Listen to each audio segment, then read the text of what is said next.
This conference, milestones in Ukraine's efforts toward independence, would not be complete without mentioning and recognizing three individuals critical to Washington's early perceptions of independent Ukraine.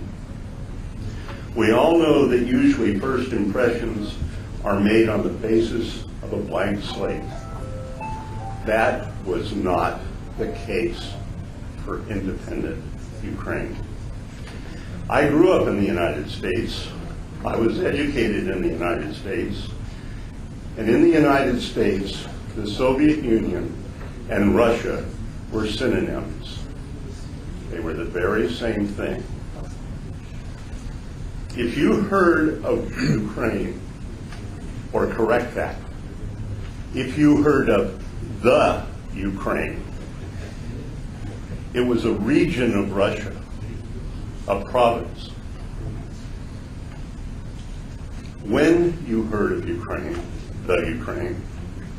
the references, as few as they were almost always about, in the news and in movies and in the theater, about references to anti-Semitism, to Nazism, or a discovered Nazi death camp guard from Ukraine found hiding somewhere. Others, especially the Kremlin, had for decades demonized Ukraine and the people of Ukraine. Likewise, as changes began to take place behind the Iron Curtain, the propaganda, the lies, intensified. For example, Baruch was demonized in the United States as radical and deeply anti-Semitic, and more.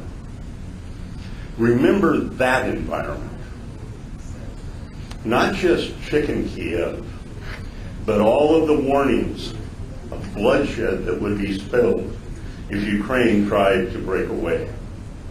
The ethnic strife that would take place. Even Ukraine's representative to the United Nations in a private conference here in Washington at the Heritage Foundation said that if Ukraine gained independence, it would cause nuclear chaos in the world. There was a great unease in Washington, deep concerns, perhaps fear is a better word, about what would happen if Ukraine proclaimed independence. Into this environment in Washington came three individuals from Ukraine. These three men would set the right course. The first was Mikhailo Horin in October of 1990.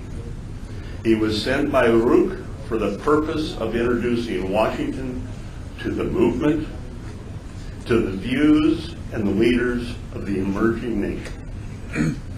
Despite resistance from the Department of State, Horin met with 5 cabinet members and many critical members of Congress. One of those cabinet members was Defense Secretary Cheney.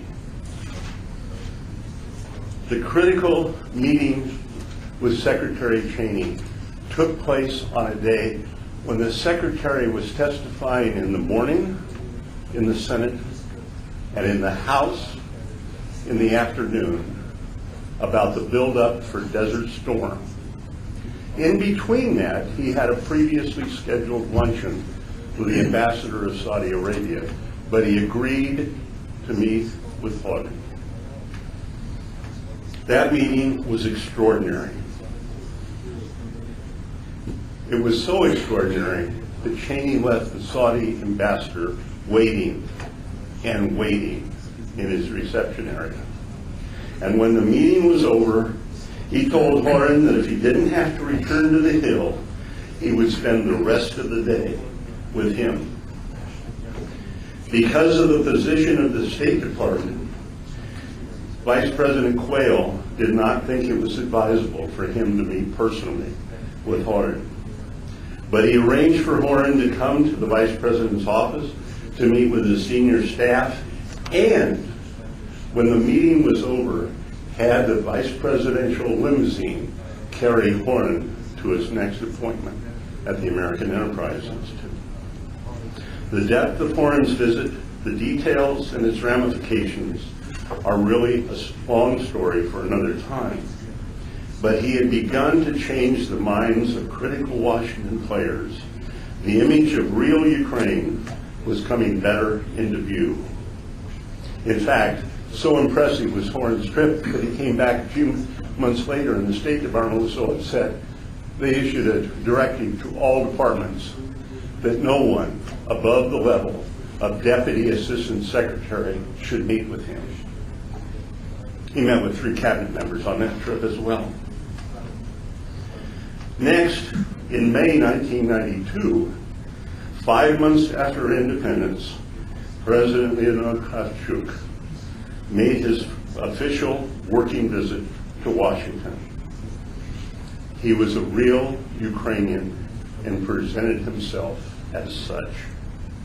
While this was not a state visit, agitation from Congress and pushes from within the Bush administration and elsewhere led to major upgrades in that visit, including an extraordinary weekend at Camp David with President Bush. An invitation, oh, I love this, an invitation that drew an immediate personal objection from the ambassador from Russia, a genuine sign of Ukraine breaking through in the international arena.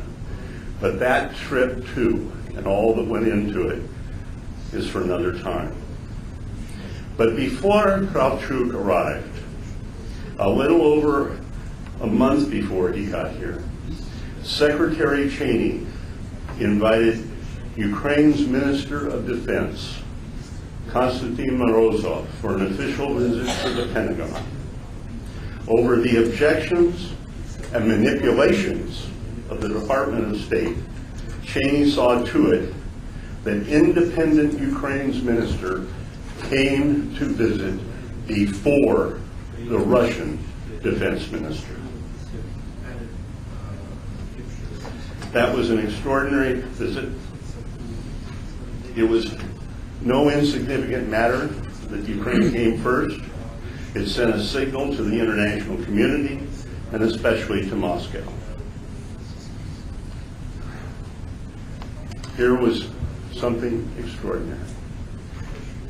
The Secretary of Defense walking out in a beautiful spring morning on the receiving and reviewing grounds in front of the Pentagon, between the Pentagon and the Potomac, greeting Minister Morozov, reviewing the American troops, listening to an American military band play the Ukrainian national anthem, and 19 cannon salute in honor of the minister. He was here wearing the uniform of the Ukrainian military. He presented himself with dignity and warmth. He and Secretary Cheney reviewed those troops. They established a rapport, a warmth, a friendship, and a trust. With a number of dignitaries in attendance, the ceremonies began.